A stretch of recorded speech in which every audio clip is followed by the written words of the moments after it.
Hello and welcome to Wrestling at Random. I'm Jeremy Deemer. And I am Adam Summers. You are here in Season 5 of Wrestling at Random, where the theme is more wrestling, all caps. I think the way the season has gone so far definitely verifies that there's more wrestling than ever in the randomizer. And it pulled an interesting one this week in that I think we were talking right before we started recording. We've only had one other episode of this TV show get pulled by the randomizer for us to review back in Season 2. We were also talking about our viewing habits as children watching professional wrestling during this time period. And I had mentioned how, for me, this show on a weekly basis was a bit of a blind spot. I knew it existed, but I believe here in Chicago, it aired opposite WCW, or I guess before that NWA Worldwide. So I never really watched it. That being WWF Wrestling Challenge, the syndicated counterpart to Superstars, which I did watch every week. You mentioned the randomizer pulling these episodes. Of course, every single week, we took all of the wrestling content available on the internet, we dumped it into the randomizer, we fire it up. At random, it will pick a show for us to watch. It could be a pay-per-view, it could be a TV show, it could be from any territory, any time period.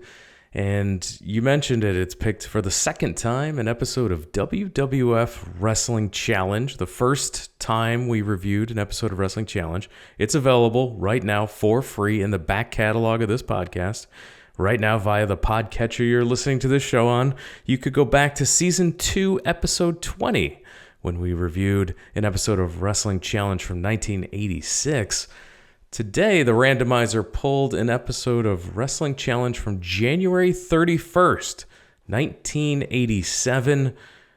Wrestling Challenge, you mentioned it. It's a syndicated weekly show. It aired from 1986 to 1995.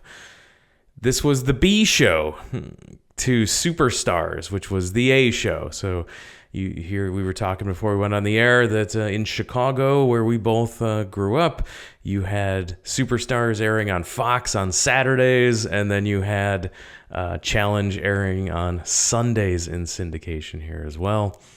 And yeah, definitely the B show. This show did feature the Snake Pit segment, which was Jake the Snake Roberts' interview segment on Wrestling Challenge. It was the counterpart to what Superstars had, which was Rowdy Roddy Piper's Pit segment. The Snake Pit on Wrestling Challenge would eventually be replaced by the Brother Love interview show. No, I remember that. That definitely got re-aired on Superstars quite a bit as well, I guess, because I definitely remember seeing that. The show's format would usually just feature squash matches, superstars against jobbers or enhancement talent. Occasionally, you'd get a feature match that was competitive, but the rest of the show was mainly recaps of major angles and localized promos for upcoming house shows and events in your town. Wrestling Challenge was such a B show that it only had one title change ever during its entire run. One title change aired on Wrestling Challenge, and it was November 1st, 1992. Money Incorporated defeated the Natural Disasters to win the WWF Tag Team Championship. What a match that must have been. It's funny because the second you said Money Inc., I'm like, bet that was against the Natural Disasters. And there it was. A main event anywhere in the world, and certainly a main event of epic proportions on Wrestling Challenge. I did not realize that Wrestling Challenge still ran all the way through 1992. When did it end? 1995. Its final episode aired August 27th, 1995. It's kind of like with Superstars, where you forget that Superstars continued to air with new matches into 1997. It then became a recap show, but you forget that, fairly deep into the Monday Night Raw era, Superstars was still a first run show in terms of new content. We do have a lot of international listeners to this podcast, so I wanted to let them know that in some parts of Canada, Wrestling Challenge was repackaged as WWF Cavalcade. Cavalcade. I remember, was there a show called Wrestling Spotlight from WWF during this time period as well? It sounds familiar. I don't remember Cavalcade, though. I guess I didn't grow up in Canada, but I never even heard of a repackaged version of Cavalcade? Is this like a jacked metal afterburn type of situation here? Yeah, really the only difference apart from the title it was that they also had Canadian produced interview segments, which that repackaging was enough for the program to count as Canadian content. Yes, the CanCon rules. There's some great video that I saw a few months back of Nitro and the Canadian broadcast of that, and I can't remember the guy's name, but the host for that, and just how ridiculous it was and how obvious it was that this was something nobody wanted to do, but it was just something they had to do to meet requirements.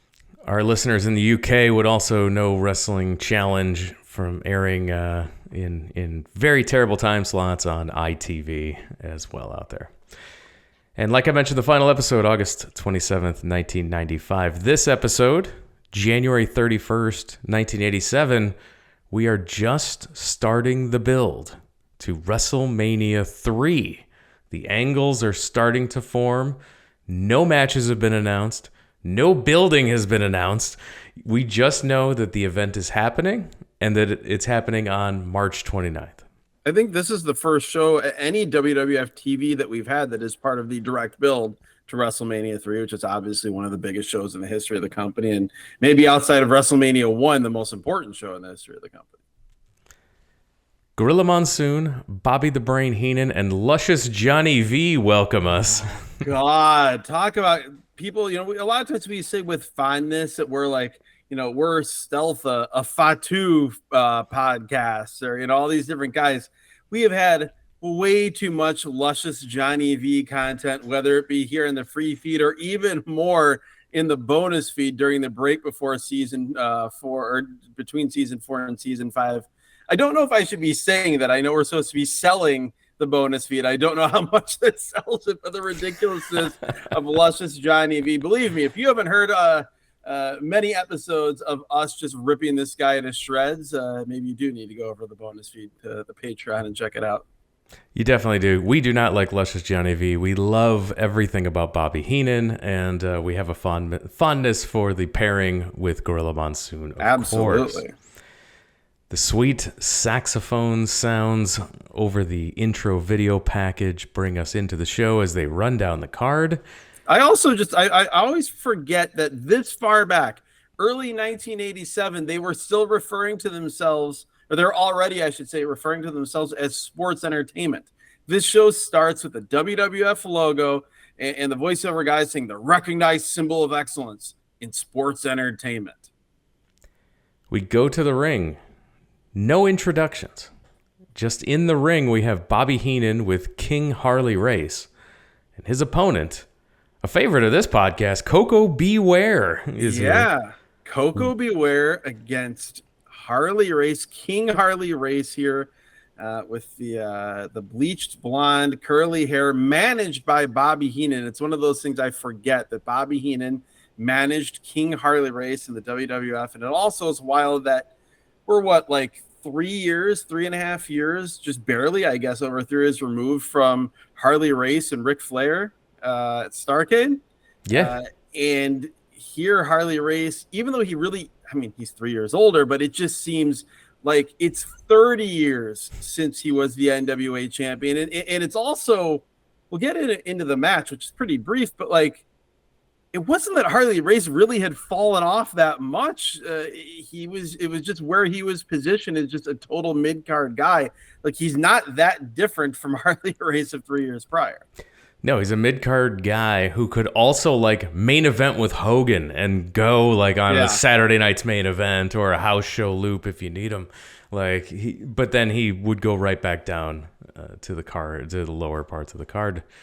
And yeah, it's funny to think about Bobby Heenan managing Harley Race, Ric Flair, Nick Bockwinkel, all these legendary champions that Bobby Heenan's managed over in a years. Relatively short span of time in all these different promotions. I was thinking about the same thing, that maybe for my money, the three, I hate to use this overused word, but the most iconic, what I think of as world champions of my youth, or maybe even a little before, but guys that I thought of as world champions, those are the three. And Bobby Heenan managed them all in very different situations in each case.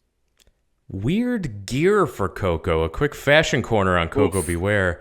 He's wearing like a singlet, but with long tights. And he's usually a shirtless guy with long tights. It's a singlet bodysuit, and Coco was in fine shape. He wasn't, jacked by mid to late 80s WWF standards, but he wasn't, I don't know. He wasn't King Kong Bundy out there.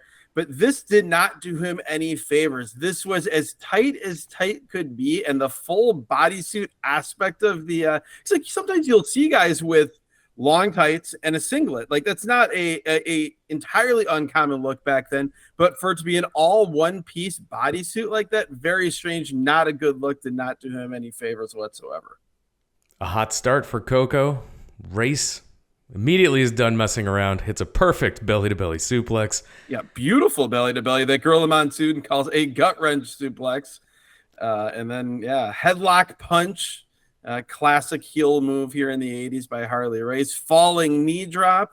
And this is where we get our first reference to there's Danny Davis. He's the referee, and he might be up to no good. There have been some controversial things happening with Danny Davis lately. Yes, Danny Davis, he's starting to do the crooked referee gimmick. He's the ref that's screwed. He will screw the British Bulldogs out of the tag team titles that'll end up on the Hart Foundation. And he will actually get suspended and fired from being a referee and he becomes a wrestler managed by Jimmy Hart. And he actually will wrestle at the upcoming WrestleMania 3 show.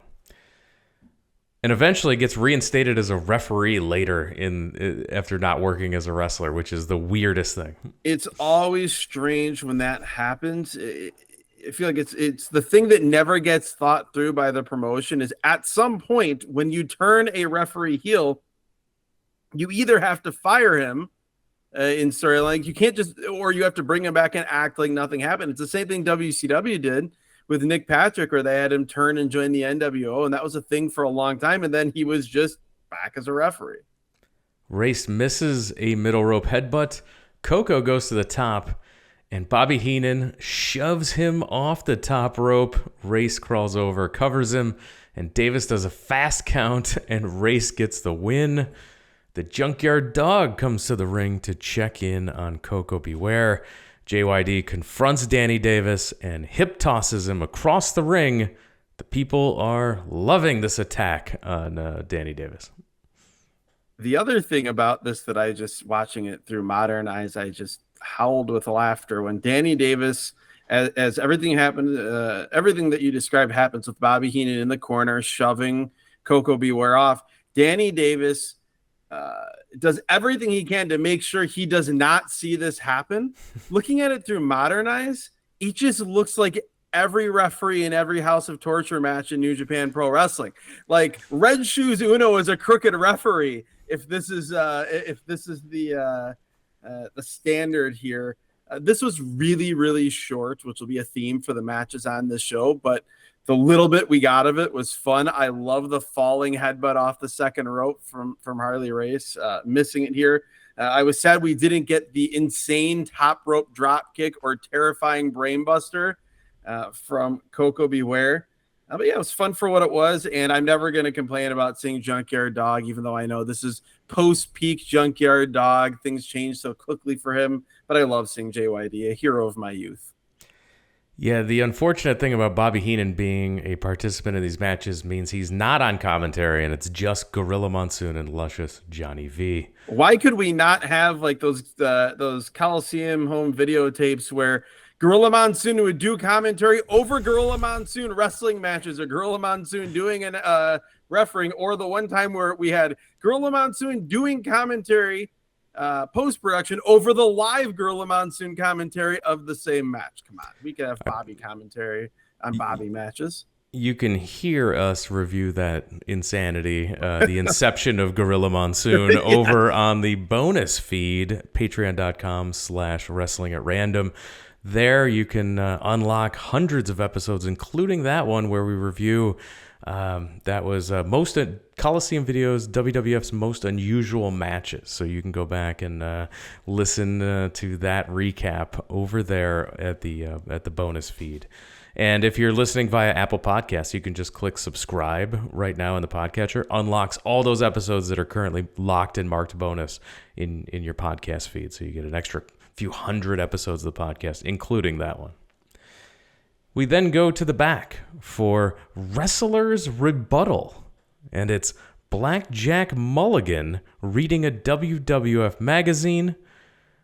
It's funny when you see Blackjack Mulligan and you can, I can't remember him speaking very much. I don't remember a lot of promos. And listening to him talk, you can hear how he's the father of his children. Oh, yes. There's some Barry Windham in there for sure. A lot of daddies and brothers, and his forehead looks like a road map. It's low-key Abdul the Butcher style.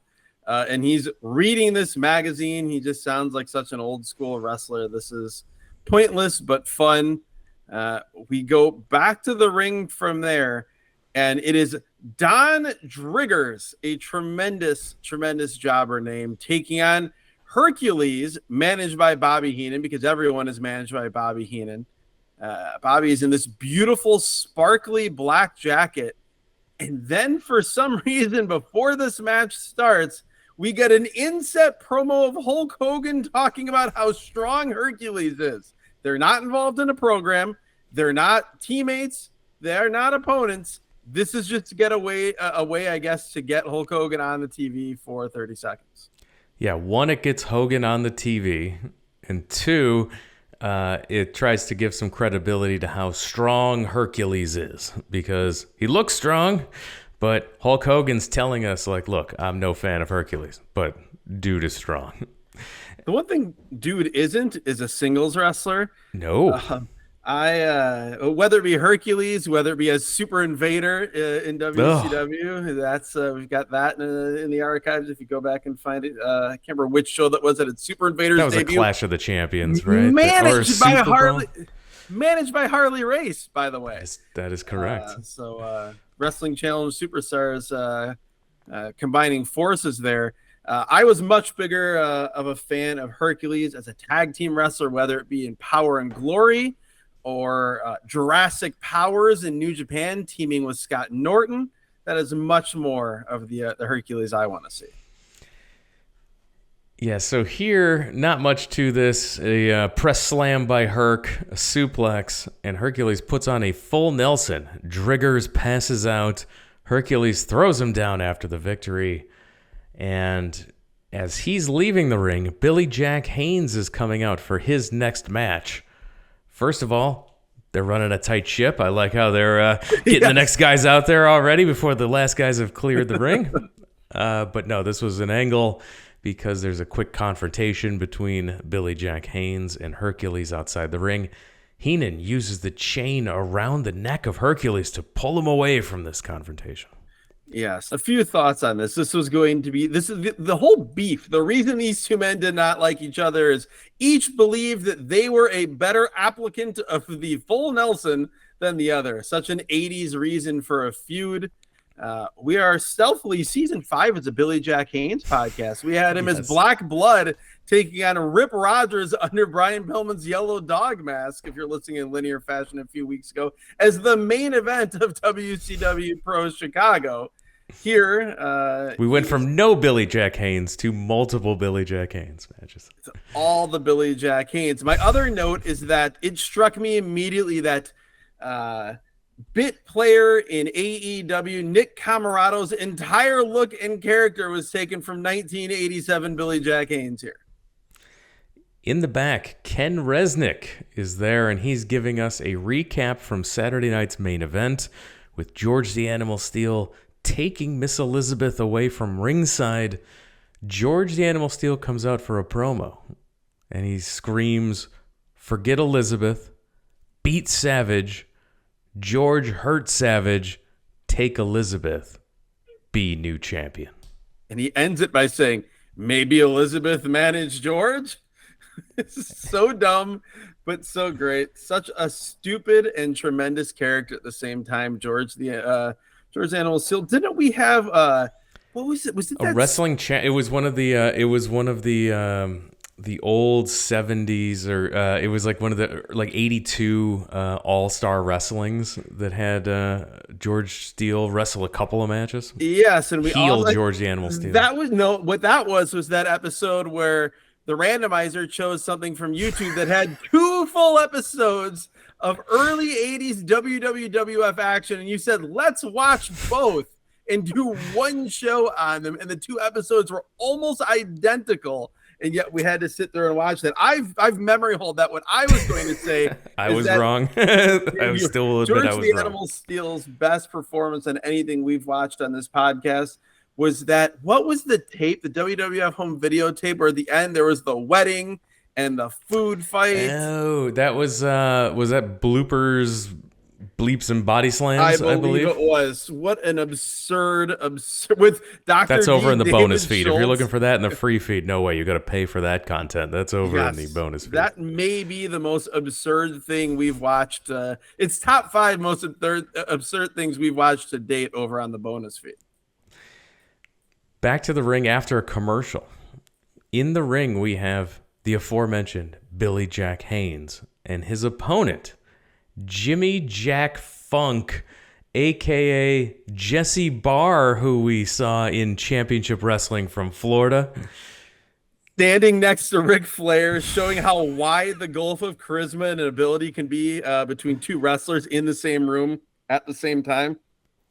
This is one of those matches where you look at it, and they booked it solely on the names of these 2 guys. It's Billy Jack Haynes versus Jimmy Jack Funk. Maybe the 2 guys, only 2 guys in the history of wrestling to have the name Jack as their middle name, ring name, and they go at it here. And again, we had Blackjack Mulligan in the building. He could have been out here for this match as well. Could have had a middle Jack triple threat. Yes, he could. Wow, he could have been on commentary. We could have had the first 3-way dance in pro wrestling history, at least in North American pro wrestling history. If anything screams B show or C show more loudly than Billy Jack Haynes versus Jimmy Jack Funk, I don't know what it is, and I don't particularly need to see it. No, we do see Hercules still hanging around ringside. Was the idea that Jimmy Jack Funk, like, is he supposed to be like Terry and Dory Funk's brother, or is he just another Funk? I don't know the backstory. I don't know if they just brought him in when the other Funks left. I don't know. I don't know the story. I haven't researched Jimmy Jack Funk enough yet. I feel like we could have had a good like alternate reality Dudleys with Jimmy Jack Funk and Flash Funk teaming and calling themselves brothers in the WWF. We get a press slam by Billy Jack. He puts on the full Nelson. Funk quits. And we get a quick win here for Billy Jack Haynes as Hercules is outside looking on. The most noteworthy part of this match is nothing that takes place in the ring. It's that Luscious Jimmy V, this is one of the rare moments on this show where I actually did not block what he was saying out of my mind. He said something that cut through, which was that he has discovered a new tag team that he's bringing to the WWF, Axe and Smash Demolition. I have no recollection of Demolition being in the WWF this early on, 1987, and being managed by Luscious Johnny V. Yeah, that was their origin. They ended up eventually going with going on their own, and then going as with Mr. Fuji at some point as well. So you've got a video. In the back, Jimmy Hart, the mouth of the South. Jimmy Hart is being interviewed. He's talking about managing the Honky Tonk Man, and he wants everyone to now call him Colonel Jimmy Hart because he's managing Honky Tonk Man, like Colonel Tom Parker, who manages Elvis Presley, obviously. I believe this backstage promo and the one we saw with George the Animal Steel, those are sort of placeholders for what would have been the localized promos that you mentioned earlier, being a a part of this show. This was from the WWE Network / Peacock, so I assume this is from the master tapes. Also, just briefly going back to Demolition, I had it in my head that, like, well, was it the exact same guys in Demolition to start? So I just looked it up while you were talking about that promo. And this was during the, again, very early period of the Demolition, where it was originally Bill Eadie, Axe, also known as the Masked Superstar, and Randy Colley was originally the other member of Demolition. But the changeover basically happened right around this time. They had a couple wins over Enhancement Talent on January 5th and 6th. Then Colley was replaced with Barry Darsow, starting with a match filmed January 26, 1987 at the Sundome. That aired on February 14th episode of Superstars. Bill Eadie has stated that Colley was replaced because he was thought to be too recognizable to the fans as the man who previously performed as Moondog Rex. What a weird demolition that would have been with a Moondog in there. Yeah, well, there you go. He was too Moondoggy. You had to get him out of there. And apparently the answer was Crusher Khrushchev, the fake Russian without the Russian accent. Nobody saw him in Jim Crockett Promotions. Yeah, that's how that went. We get a video package on Rick Martell and Tom Zenk, the Can-Am Connection. This video package features a bunch of B-roll of San Francisco, B-roll of Montreal, and some French girls. And then it would cut back to these two guys talking in a locker room.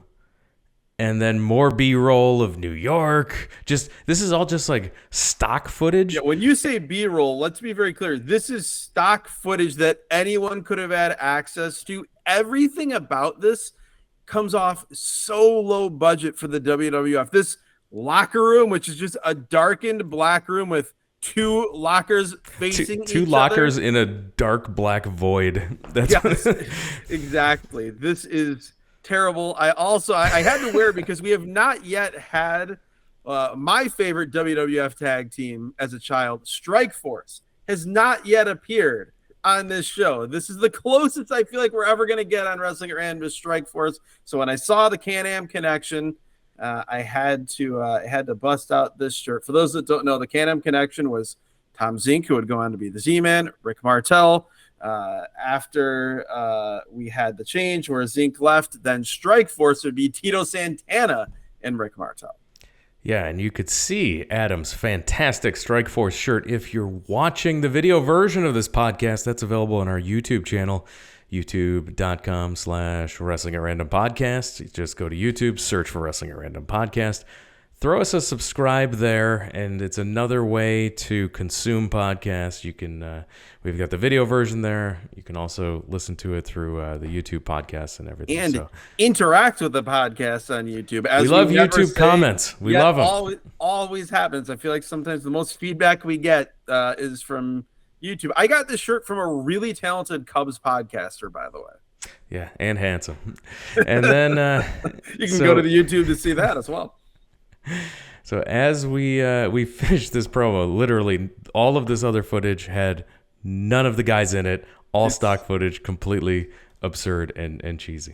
They're really, we could do an entire podcast about how bad this is. The acting is terrible. Horrible. It's basically like a geography lesson with stock footage, with Rick Martell and Tom Zenk slowly stripping down to their wrestling gear.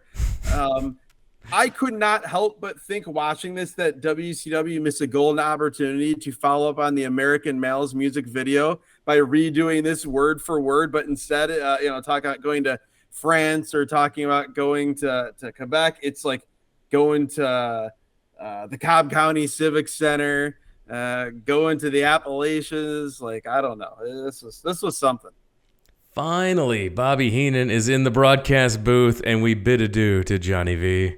Thank God. And we go to the ring for 6-man tag team action.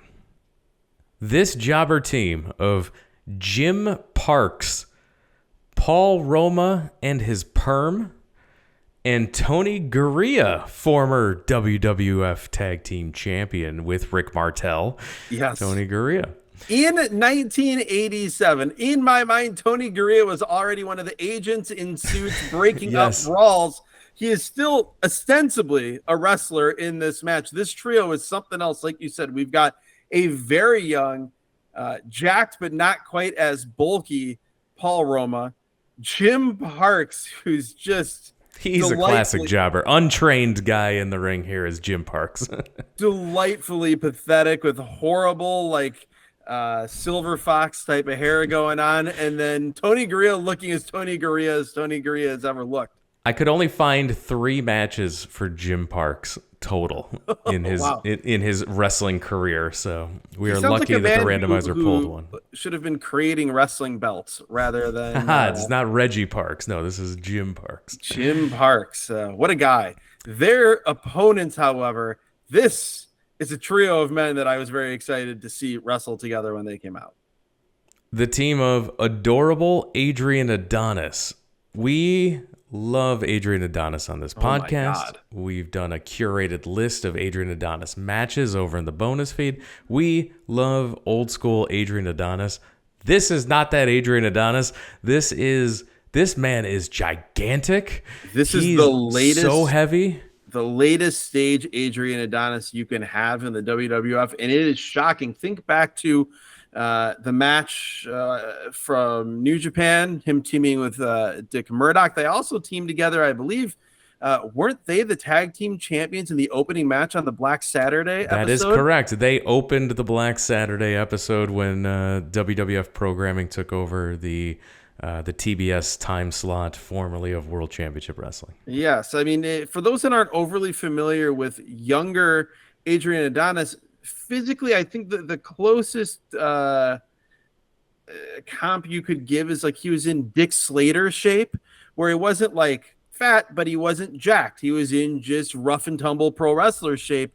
Here, he's got to be legit 350 pounds. At least. His legs are still tiny little twigs, but his upper body is it's sad to see. It's like if someone put a bicycle pump into Adrian Adonis and just kept pushing till he got as big as he could be without popping. It's something to see. It's wild.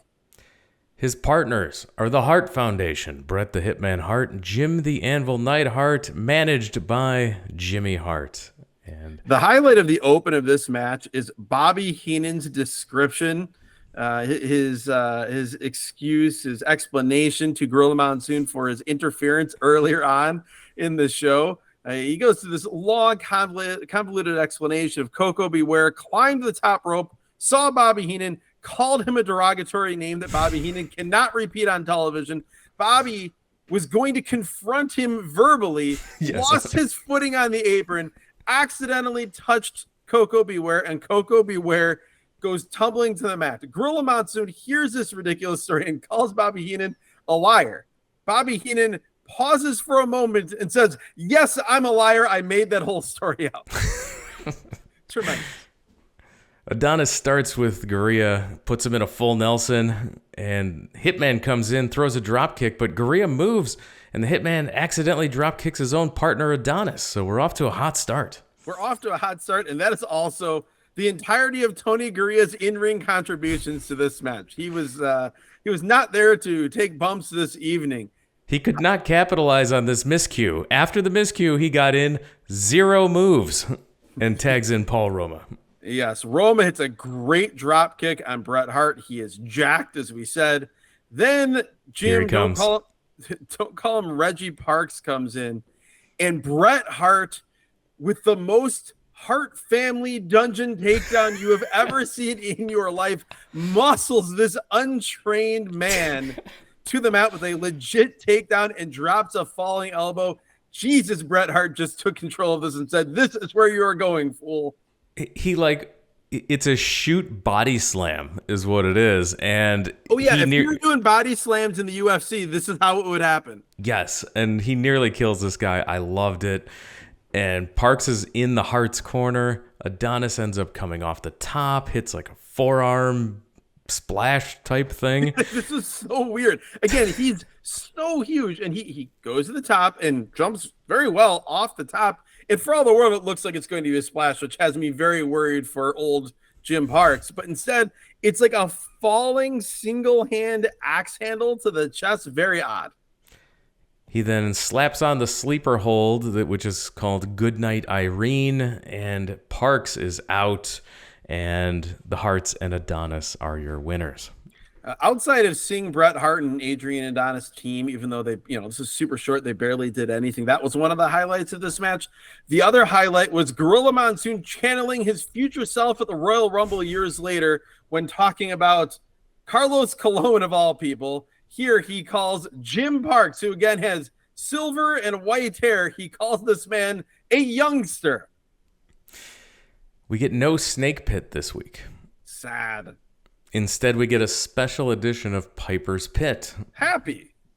Where Rowdy Roddy Pipers comes out for his interview segment with his guest, Jesse the Body Ventura. And I'm like, oh man, I know what this is. Is this the Hogan Andre confrontation that sets up WrestleMania 3? Did the randomizer pull this episode? Oh, this is huge. The randomizer did randomizer things, and it pulled the episode before that. Just like what was season 2, where it pulled the episode after the incredible Ric Flair Ted DiBiase match and angle from Mid-South, which thankfully one of our great patrons over on the bonus feed then rectified that by choosing that for us to watch, and we did.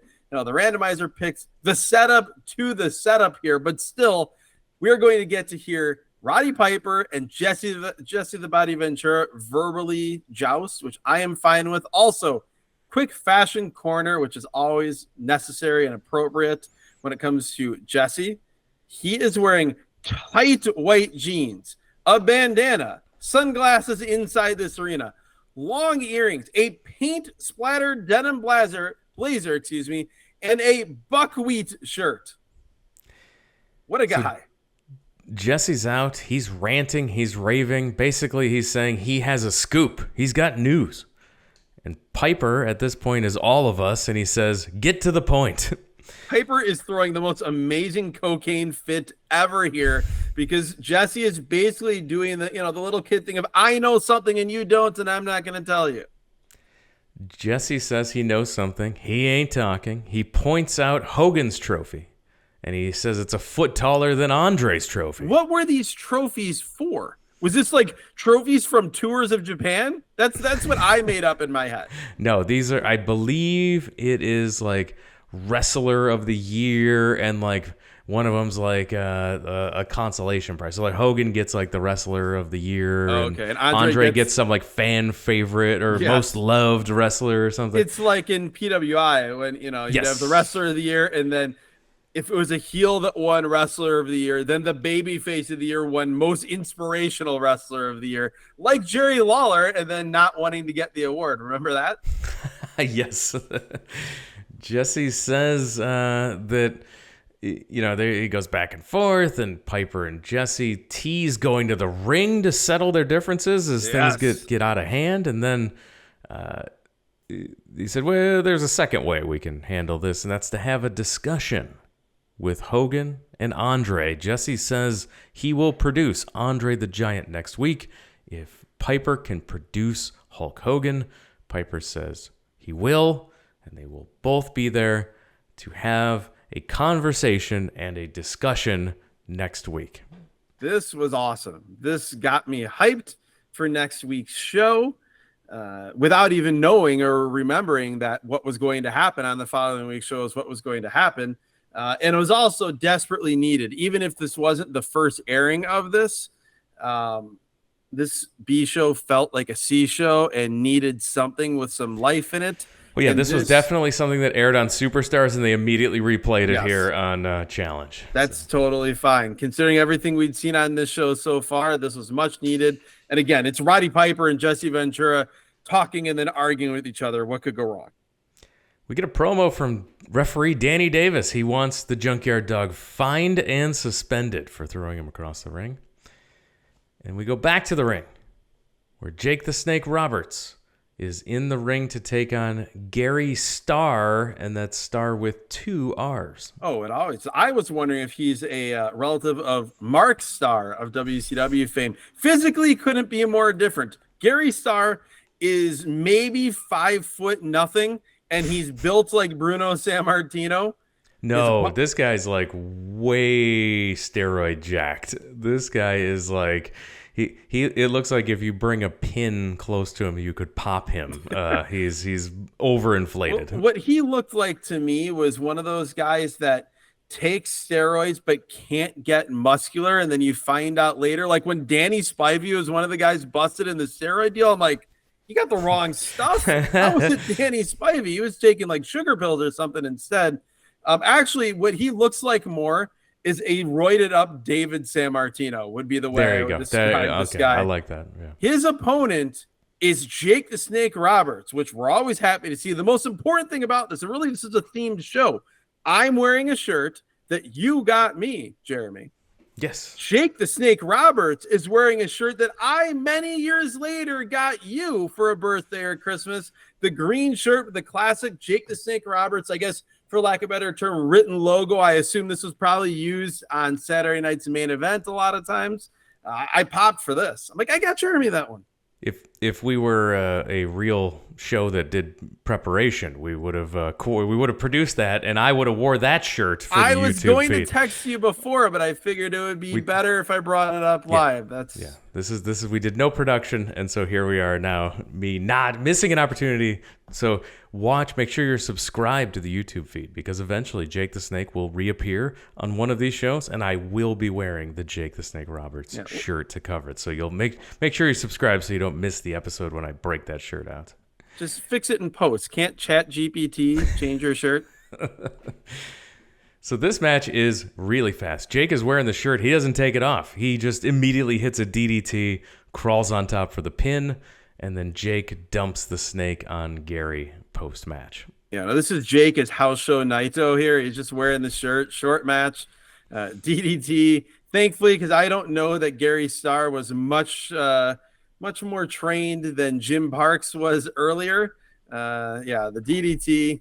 That's it. Dumps Damien on Starr. That did not look particularly pleasant. And it's sort of a theme on this show of, man, we're seeing some guys we love, and we are not seeing anywhere near enough of them. We've had Bret Hart, Adrian Adonis, and Jake the Snake Roberts, maybe like Harley Race.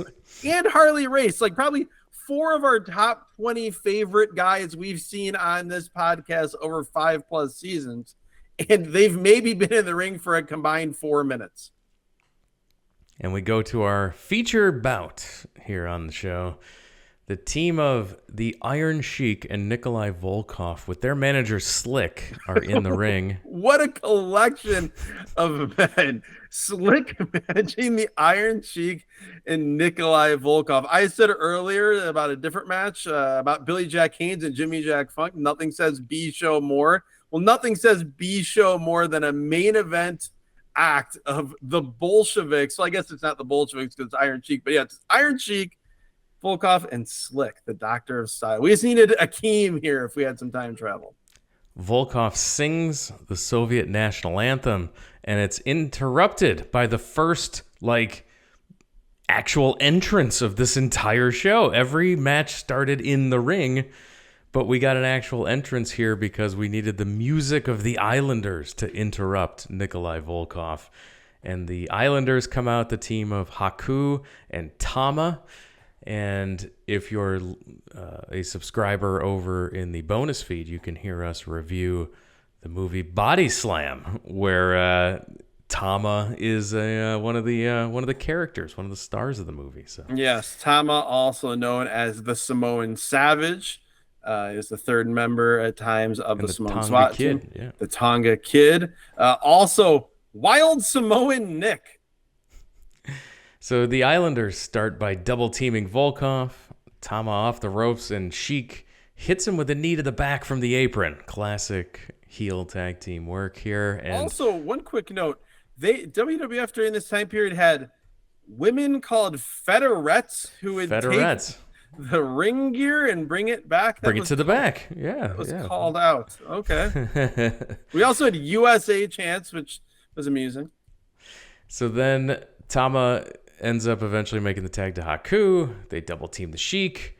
A huge splash by Tama off the top, and Haku at the same time cuts off Volkov, and behind the referee's back, Slick trips his way into the ring, hits Tama with the cane.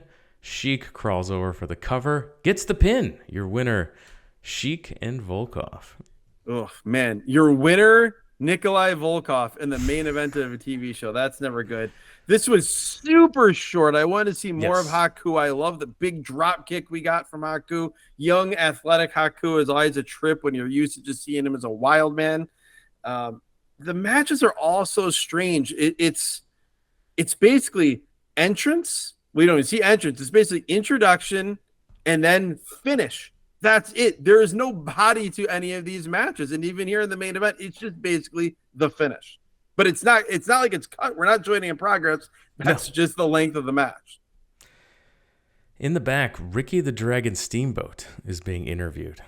He talks about the 2 months it took him to recover from the attack at the hands of the Macho Man Randy Savage.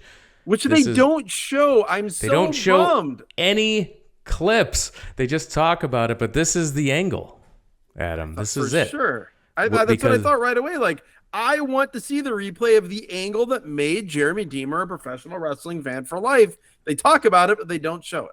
This was the angle. I got a recap of it on Superstars, and I saw Savage come off the top with the ring bell, hit Steamboat in the throat with it. I saw him crush his larynx, and then it cuts to Steamboat in the doctor's office, and he's being told, that you may never talk again. This is a terrible injury, and I'm bought it hook, line, and sinker as a child, and I was in, and I was a wrestling fan ever since. And yeah, I didn't get to see any of the angle. They just talked about it. I was bummed about that. But Ricky Steamboat talking with the gravelly voice because his throat is on the mend. But he ends up saying that he's given the warning that wherever we meet, when this dragon gets on fire, his opponents burn. And I thought that Ricky Steamboat, after hearing this, Ricky Steamboat should have kept the low hush tone for promos going forward. He was never a very good promo. He was so much more effective here, speaking in this low tone, serious, like quiet but intense. Just do this. This is good. And this would set up. This is the build to their WrestleMania 3 match, which some said was the best WWF match for a lot of years. And a lot of WrestleManias. Some would be correct. Yeah. And then George the Animal Steel's back. He's here to do some more ranting about the Macho Man himself. Yes, this is less amusing than the other one. He's just here. He yells, "Savage, lose everything." And yeah, okay. And it was one of those funny things too, like we've seen on some WCW shows when Gene Okerlund first came in with Hogan pre-NWO, where you'd have the backstage interview where one wrestler would be there, they leave, and then another wrestler would just walk into the room from the same side or from the other side in the same room and cut a promo. That was the case here, and it was amusing considering it's Ricky Steamboat and George the Animal Steel, two pretty different characters. We go from that to Bobby Heenan bringing us back from commercials, saying that his co-host Gorilla Monsoon is gone because he's conducting an interview, and we're going back to Gorilla now. And we get an interview where Monsoon is with Andre the Giant. And I don't know how they set this up to make Andre look that much bigger than Gorilla Monsoon, because Gorilla Monsoon is a gigantic human being, and they have Andre just towering over Gorilla Monsoon. He's got to be standing on a box or standing a couple rungs up on a steel reinforced ladder, because yes, he is bigger than Gorilla, but he's nowhere near that much bigger than Gorilla. And he's asked, will you meet Hogan in a discussion next week? Andre points at the camera and says, I'll be there. That he does, short but effective. And like we said earlier, all that has us hyped for next week's show. The ending of this show is amusing, as Bobby Heenan is the only one left in the broadcast booth. Luscious Johnny V just took a powder halfway through the show, thank God. And Bobby closes the show out himself by saying, next week, I believe, is the greatest wrestling card ever. He then tells us that Tito Santana will be in action. Randy Savage will be in action. We get a rematch of Coco Beware versus Harley Race. Butch Reed will be in action. So, okay, this isn't the best card ever, but it is on paper more entertaining than the wrestling that we had on this show. Then he signs off on his own, and that is it. Yeah, show goes off the air. So, Adam, favorite thing on this show for you? Oh, man, it's hard because I feel like usually I default to something in ring, but there really was there's nothing. I would say for me, my favorite moment was the fleeting feeling of excitement I had when I realized that Adrian Adonis and Bret Hart were on the same team. That was not fulfilled, though, because the match was short. They really did nothing together. If we're going really micro, my favorite thing was Bret Hart's takedown, shoot body slam of Jim Parks. The best guilty pleasure thing on this show by far, and one that will live in my mind for probably too long, was that really ridiculous, awkward locker room geography lesson with Rick Martell and Tom Zink. Yes, and for me, I loved the verbal confrontation we got between Jesse and Piper. They were building up their own match that was never going to happen, and it was super fun. That was great, and of course, I agree with the great takedown by Bret Hart as well. So a lot of fun stuff, and honorable mention to Bobby Heenan telling the story of accidentally shoving Coco off the top rope. Also. Yes, and then just giving up on it and saying that he was lying. For me, by far the worst thing on this show was the 2-segment long 2 jobber match story of Billy Jack Haynes and Hercules. and yes, Hercules. There's no reason for this feud to exist. No, there's no way it could be good. Neither guy, and it's not even like it's, it's the 80s and like, the match isn't going to be good, but these guys can talk and cut promos. Neither of them are good. Neither of them could do the requisite things in any era to get you excited. This was B-show drivel to just pass time. And with that, we're going to call it a podcast. We mentioned all the ways you can get the bonus content and support the show. If you can't support the show financially in these times, that's fine as well. You can support the show by subscribing to this podcast, telling your wrestling fan friends about the podcast, show them how to subscribe. We're available on any podcatcher of choice in the free feed here. And subscribing to the YouTube channel we talked about as well. And make sure you interact with the show via social media. We love to hear about your memories of this build and the things that we covered on this show. So if you want to interact with us, leave us comments on our YouTube video, or you can interact with us on social media, all the platforms at Wrestle at Random. So that's Instagram, X, and Threads, etc. So all of the links I described, the entire back catalog of this podcast is all available at the website wrestlingatrandom.com. And with that, we're going to call it a podcast. Adam, thank you for joining us. Thank you, Jeremy. Thank you, Randomizer. And I say that because the Randomizer every once in a while will do us a solid, do our credibility a solid. It will choose a show that there is no way if we were gimmicking the Randomizer, we would have chosen to watch. This wasn't great. It wasn't terrible. It was a perfectly breezy 45 minutes of professional wrestling television that made for what I think was a very fun podcast. So we'll see what the Randomizer brings us. Maybe it'll be a 5-star classic. Maybe it'll be an episode of Wrestling Challenge from 1995. Who knows? And with that, we will talk to you again next time.